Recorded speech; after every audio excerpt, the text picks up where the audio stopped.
नमस्कार सभी को। आज हमारे इंडियन पॉलिटी सीरीज का 38th डे है और आज का टॉपिक जो है हमारा चीफ मिनिस्टर है। जैसे हमने सेंटर के लिए प्राइम मिनिस्टर किया, सेम एज इट इज जो है स्टेट में कौन होता है, चीफ मिनिस्टर्स होते हैं।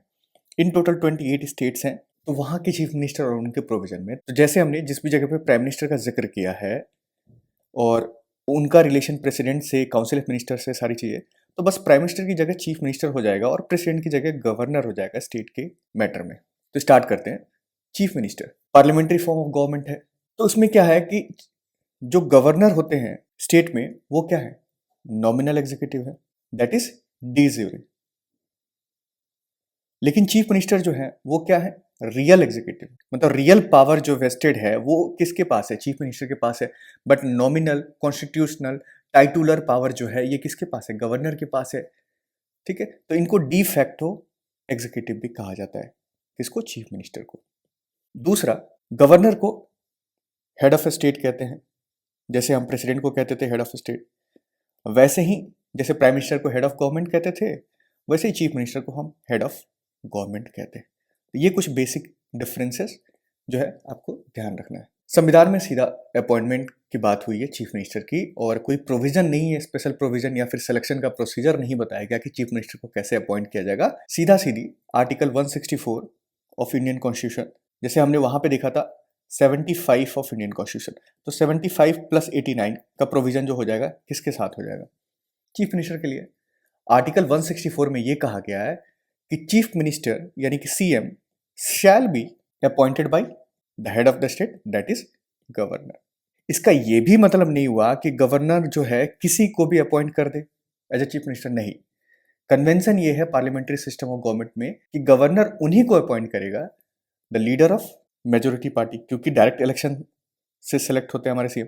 जैसे करंटली जो है बिहार में इलेक्शन हुआ, एनडीए गठबंधन को जो है मोर देन 200 सीट्स जो है मिले थे, और 243 की वहां पे जो है स्टेट लेजिस्लेटिव असेंबली की सीट्स है। तो जाहिर सी बात है मेजोरिटी कितनी चाहिए थी, 122 चाहिए थी, 122 की जगह इनके पास 200 है। तो वहां पे जो गवर्नर है उनका नाम है Arif Mohammad Khan.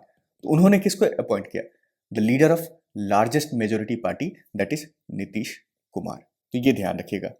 But suppose that कि सिचुएशन ऐसा अराइज हो जाता, जैसे मान लीजिए अभी तो 200 प्लस सीट्स मिल गए एनडीए गठबंधन को, लेकिन इनको 100 प्लस ही सीट्स मिले होते, चाहिए थी कितनी, 122 मेजोरिटी के लिए।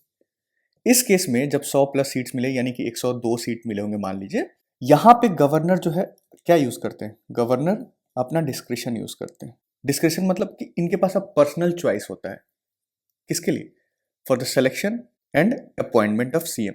तो जनरली क्या करते हैं गवर्नर इस केस में, जो लार्जेस्ट पार्टी है, सिंगल लार्जेस्ट पार्टी, या फिर जो कोलिशन बेस्ड का लार्जेस्ट पार्टी है, सपोज दैट कोलिशन के बाद पता चलता है कि इनको 115 सीट्स हो गए, तो बोलेंगे कि ठीक है आप सरकार बना लो और विद इन अ मंथ, एक महीने में आप मुझे जो है वोट ऑफ कॉन्फिडेंस शो करो, यानी कि आप प्रूव करो कि आपके पास 122 लोग जो है वो सहमत है आपकी सरकार से, आपको सपोर्ट कर रहे हैं। ये होता है कि जब आपको सीट क्लियर मेजोरिटी जो है नहीं मिली होती। गवर्नर जो है अपना इंडिविजुअल जजमेंट या पर्सनल डिस्क्रिप्शन जो है एक बार और यूज कर सकते हैं। जैसे कोई सीएम है, चीफ मिनिस्टर है, and he dies suddenly office काल में ही, उस केस में अगर कोई ऑब्वियस सक्सेसर नहीं है तो गवर्नर जो है उस केस में क्या करते हैं, अपना डिस्क्रिप्शन यूज करते हैं। लेकिन होता क्या है, जनरली क्या होता है, जो रूलिंग पार्टी है वो किसी भी लीडर को चूज करती है कि अब ये हमारे लीडर होंगे, और governor has no other choice, governor के पास कोई चॉइस नहीं होता है, और उनको जो है वो सीएम अपॉइंट कर देते हैं। कॉन्स्टिट्यूशन में ये नहीं कहा गया है कि आप जो है पहले मेजोरिटी प्रूफ करो तभी आपको चीफ मिनिस्टर अपॉइंट किया जाएगा। तो गवर्नर के जो है वो किसी भी पर्सन को, जो लीडर है लार्जेस्ट पार्टी का या फिर कोलिशन बेस्ड का, उसको पहले वो फर्स्ट उनको अपॉइंट कर देंगे एज अ सीएम, कि देन ही और she will ask to proof majority. अर्थात पहले आप जो है किसी भी पर्सन को, जो लार्जेस्ट पार्टी है लीडर, जैसे नीतीश कुमार के पास अगर बहुमत ना मिली होती तो गवर्नर इस केस में आरिफ मोहम्मद खान जो है इनको अपॉइंट कर देते एज ए चीफ मिनिस्टर, और उनको बोलते कि आप जो है मेजोरिटी जो है मुझे प्रूफ करके दिखाओ, कितने, एक महीने में। तो ये बहुत सारे इंस्टांसेस में हुआ है। किसी भी पर्सन को चीफ मिनिस्टर अपॉइंट कर रहे हैं तो जरूरी नहीं है कि वो स्टेट लेजिस्लेचर का मेंबर हो। जैसे वेस्ट बंगाल का इलेक्शन हुआ था, वेस्ट बंगाल की सीएम है ममता बनर्जी। तो ममता बनर्जी जो है जब इलेक्शन हुआ तो उसमें हार गई, लेकिन इनकी पार्टी जो है वो उनके पास पूर्ण बहुमत थी। तो इनको जो है सीएम बना दिया गया वेस्ट बंगाल का, और इनको कितने में 6 मंथ्स का टाइम मिलता है कि आप जो है इलेक्ट हो जाओ। कहाँ? स्टेट लेजिस्लेचर में। अगर आप उस 6 महीने के दौरान इलेक्ट नहीं हो पाते हो तो you will cease to hold the office, मतलब आपको उस ऑफिस से खारिज कर दिया जाएगा, आपको चीफ मिनिस्टर पोस्ट से हटा दिया जाएगा। इस केस में ममता बनर्जी के पास 6 महीने का टाइम था कि फिर से बाई इलेक्शन हो, उसमें आप चूज करके कहीं से भी किसी भी कॉन्स्टिट्यूंसी से आप अपॉइंट हो जाओ as a member of state legislature, फिर उसके बाद आप सीएम बनी रहोगी। जैसे हमारे यहाँ पार्लियामेंट में लोकसभा राज्यसभा है, तो स्टेट्स में क्या होता है? स्टेट लेजिस्लेचर और स्टेट लेजिस्लेटिव काउंसिल होता है। 6 ऐसे राज्य हैं, जैसे बिहार है, यूपी है, आंध्र प्रदेश है, उसके बाद आपको तेलंगाना है, महाराष्ट्र है और कर्नाटका है। तो 6 ऐसे राज्य हैं जहाँ पे स्टेट लेजिस्लेटिव काउंसिल भी है। तो संविधान ये भी कहता है chief minister may be a member of any of the 2 houses, किसी का भी मेंबर हो सकता है। जैसे नीतीश कुमार जो है स्टेट लेजिस्लेटिव काउंसिल के मेंबर है। इन सब के अपॉइंटमेंट के बाद आपने अपॉइंट कर दिया इस पार्टिकुलर इंसान नीतीश कुमार जी को as a chief minister of Bihar. तो क्या होता है, जो गवर्नर है वहां पे आरिफ मोहम्मद खान, वो ओथ एडमिनिस्टर करेंगे किसका? चीफ मिनिस्टर का। और सेम ओथ होता है जो प्राइम मिनिस्टर का होगा वो चीफ मिनिस्टर का। That is to bear true faith and allegiance to the constitution of India, to uphold the sovereignty and integrity of India, to faithfully and conscientiously discharge the duties of his office, and to do right to all manner of people in accordance with the Constitution and without fear or favor, affection or ill will। CM हो गए, PM हो गए, union ministers हो गए, state के ministers हो गए, इन सब का ओथ जो होता है सेम होता है। आपको याद नहीं रखना है, रटना नहीं है कि क्या होता है, ठीक है। इनके पास भी ओथ ऑफ सेक्रेसी होगा, एक सीक्रेट ओथ लेना पड़ेगा, जहां पे आप डायरेक्टली और इनडायरेक्टली किसी भी पर्सन को कोई इंफॉर्मेशन आपके पास है जो कि बहुत सेंसिटिव है, आप उसको लीक नहीं करोगे, किसी को बताओगे, except as required for the due discharge of his duty. जहां पे जरूरत है आपकी ड्यूटीज को डिस्चार्ज करना, तो वहां पे आप बता सकते हो, बट जनरल वे में आप कोई भी ऐसी सीक्रेट इन्फॉर्मेशन जो है वो इसको लीक नहीं करोगे। बात करिए अगर चीफ मिनिस्टर की टर्म की, तो टर्म जो है वो संविधान ने फिक्स नहीं किया, तो नॉट फिक्स्ड, अर्थात ही holds the office during pleasure of governor, ये भी ध्यान रखिएगा। इसका ये भी मतलब नहीं हुआ कि गवर्नर को कल को मन करे तो वो डिसमिस कर दे, नहीं। चीफ मिनिस्टर को डिसमिस तब तक नहीं कर सकते जब तक उनके पास मेजोरिटी सपोर्ट है। तो सैलरी जो होता है चीफ मिनिस्टर का, जनरली कौन डिटरमाइन करता है? State legislature. जिस भी स्टेट के वो सीएम है, वहाँ के स्टेट लेजिस्लेचर जो है वो डिसाइड करते हैं, और सैलरी उनको वही मिलता है जो कि मेंबर ऑफ स्टेट लेजिस्लेचर को मिलता है। और एडिशनल कुछ सम्पेटरी अलाउंस हो गया, free accommodation, travelling allowance, medical facilities, जैसे पीएम को मिलता है वैसे सीएम को भी मिलता रहेगा। दैट इज नॉट इंपॉर्टेंट कि हाँ क्या मिलता है। इंपॉर्टेंट है आपका power and functions of chief minister. संबंधित काउंसिल ऑफ मिनिस्टर्स ये रेकमेंड करते हैं किसको? गवर्नर को, कि आप इस ए पर्सन को, इस बी पर्सन को, इस सी पर्सन को अपॉइंट कर दो as a minister, and the governor will appoint only those person जो कि रेकमेंड किया गया है किसके द्वारा? चीफ मिनिस्टर द्वारा। अपना डिस्क्रिप्शन यूज नहीं करेंगे। ही एलोकेट्स, यानी कि chief minister will allocates as well as reshuffles various portfolios among the minister. किसको मुझे फिनांस मिनिस्ट्री देना है, किसको होम देना है, किसको एनवायरमेंट देना है, किसको एजुकेशन देना है, ये सब कुछ देखने का काम किसका है? चीफ मिनिस्टर का है। इसके अलावा इनके पास ये भी पावर है कि he can ask his minister to resign from the office और advise the governor to dismiss him. जब कोई ओपिनियन में डिफरेंसेस अराइज हो, सपोज दैट किसी मिनिस्टर को वो कह रहे हैं ऐसे काम करने चाहिए, बट वो मिनिस्टर जो है अपने विल पे काम कर रहा है, तो उसमें डिफरेंसेस जो है अराइज हो सकता है, तब वो बोलेंगे कि आप रिजाइन कर दो, या फिर गवर्नर को बोलेंगे कि इसको डिसमिस कर दो। He presides over the meeting of council of ministers.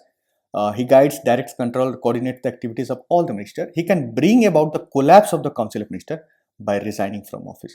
जैसे काउंसिल ऑफ मिनिस्टर का कोलैप्स हो सकता है जब कोई chief minister, sitting chief minister जो है अपने ऑफिस से रिजाइन कर देते हैं। जाहिर सी बात है कि other minister can not function when the chief minister resigns और डाइज।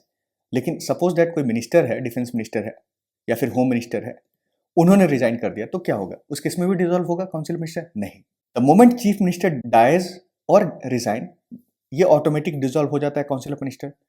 लेकिन किसी भी मिनिस्टर का रेजिग्नेशन जो है या फिर उनका डेथ जो है, जनरली एक वैक्यूम क्रिएट करता है, एक सीट का वैकेंसी अराइज होता है। बस ये ध्यान रखिएगा। इनका संबंध गवर्नर से क्या है? आर्टिकल 167 में it shall be the duty of chief minister, जैसे हमने देखा था आर्टिकल 78 में ड्यूटी ऑफ प्राइम मिनिस्टर होता था किसको फर्निश करने का इंफॉर्मेशन या फिर किसको कम्युनिकेट करना था, प्रेसिडेंट को। तो उसी 78 में आप प्लस 89 कर दोगे तो ये गवर्नर के लिए जो है चीफ मिनिस्टर जो है उनका ड्यूटी होगा। It shall be the duty of chief minister to communicate to the governor, जितने भी डिसीजन होंगे काउंसिल ऑफ मिनिस्टर्स के एडमिनिस्ट्रेशन से related, to furnish such information relating to the administration of the affairs of the state.